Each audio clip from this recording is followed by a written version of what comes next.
Si sigues por ese camino, acabarás siendo un vagabundo. Quien lucha sin descanso, triunfa. Puedes hacerlo, Louie. ¡Vamos, Louie! Si entrenas, si te esfuerzas más que los demás, ganarás. ¡Enemigo a las 3! Tenemos un campeón olímpico en este campo.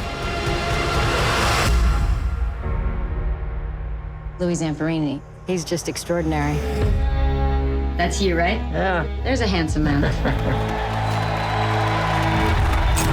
His whole life was about all the lessons he learned from the resilience of the human spirit. He always tried to be inspirational and help others, but he always wanted to do it through a film. And he's waited 50 years, and now this is that moment. Caza enemigo a las 10. ¡Preparaos para el impacto! ¡Mierda!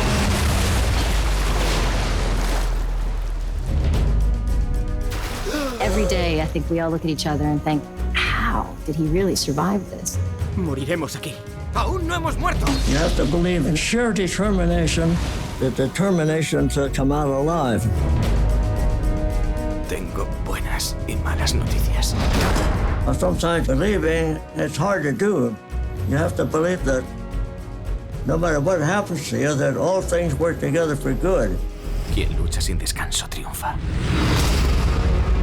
It's about seeing somebody try really hard and not give up.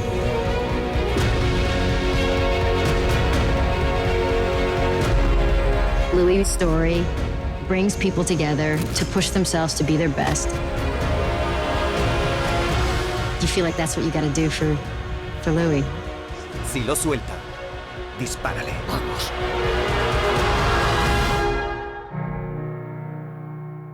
To persevere, I think, is important for everybody.